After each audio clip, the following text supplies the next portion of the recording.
Hello, and welcome back to One Idea Way. I'm Hayden, and today I want to talk about an idea that sort of feels simple on the surface, but is really serious when you really think about it. Who you are. Not in a vague sense, not in just like a personality test kind of way, but in a concrete sense. What actually defines you? Is it what you say you believe? Is it what you want to become? Is it your goals? Or is it something else entirely? And to get at that, I want to look at the ideas of Aristotle. Aristotle lived over 2,000 years ago, but what makes his thinking interesting is how practical it is. He wasn't just asking, what is the truth today, or what is reality?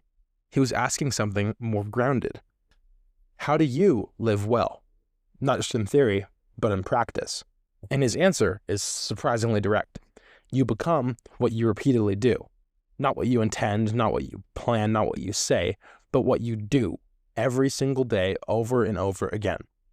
That idea is almost old. It cuts through a lot of modern day thinking because we tend to focus on goals. We think of what we are as an outcome. I want to be successful, disciplined, I want to be confident, but Aristotle would say that those statements don't actually mean anything on their own because identity isn't built from intention, it's built from repetition.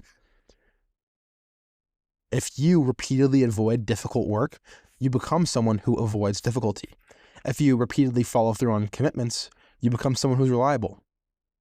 Character is not one single decision, it's a pattern. And that pattern forms whether you're intentionally doing it or not. And that's what makes this idea super powerful, but also kind of uncomfortable in a way, because it removes the gap between who you think you are and what you actually do. It forces you to look at your habits rather than what you aspire to. Aristotle had a word for this process. He called it virtue.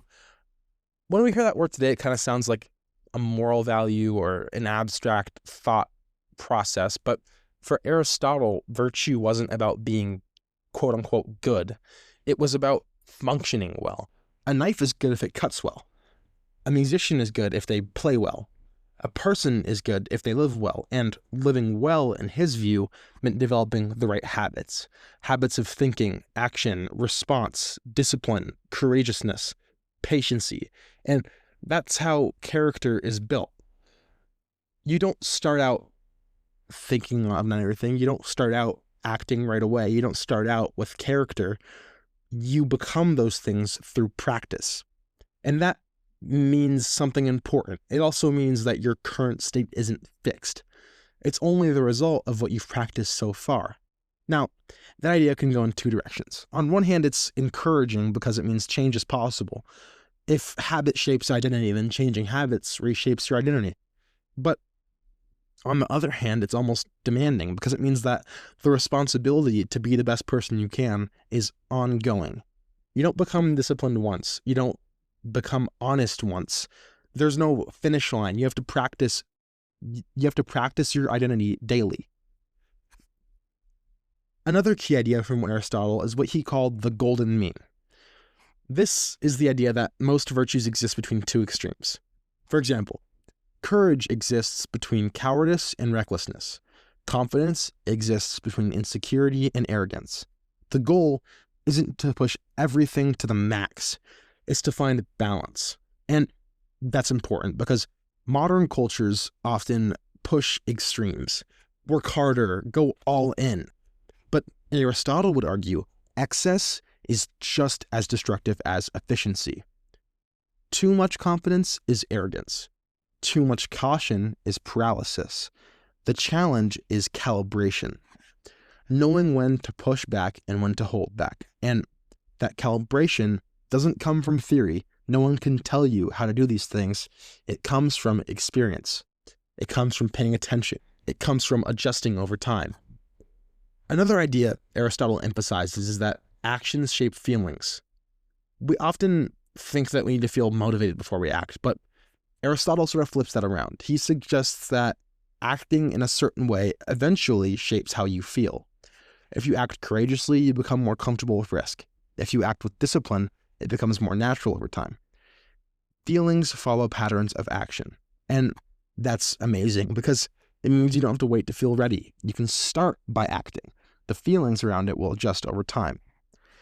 This connects to something else that Aristotle talks about, which is environment. He believed that who you surround yourself with matters the most, because habits are influenced by context. If you're surrounded by people who value discipline, it will become easier to adopt those habits. And on the flip side, if you're surrounded by people who avoid responsibility, then that pattern spreads to you as well. Human behavior is contagious. We absorb the norms from the people around us, and that means that your environment is not neutral. It's shaping you constantly, whether it's positive or negative, whether you notice it or not. Aristotle also talks about something deeper than habits. He talks about purpose. Aristotle believed that living well wasn't just about discipline or efficiency, it was about fulfillment, about what he called eudaimonia, which is often translated as like flourishing. Not happiness in a short-term sense, but a deeper sense of living in alignment with your potential and your personal values. That is sort of hard to define in a modern context, but it points to something important. Developing these habits aren't enough. You also need to develop direction. You need to know what you're aiming towards. Otherwise, your discipline's empty. You can be very effective at moving in the wrong direction. So, Aristotle's philosophy combines both of these ideas: direction and repetition, purpose behind habit, and that combination is identity. It's life. The final idea that I want to land on is this: identity is not something you choose once. It's something that you change every day through small actions, stuff that you don't even notice that might feel insignificant in the moment. But skipping something once doesn't define you, but repeated patterns do. And over time, those patterns become who you are.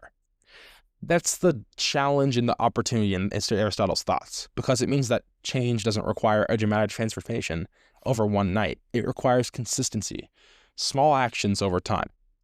Aristotle didn't believe in quick fixes. He believed in gradual development, becoming better through practice, through attention, through repetition. And I think that's the simplest way to think about it, because you become what you repeatedly do. So the question isn't what you want to become, it's what you're practicing right now. Thanks for listening.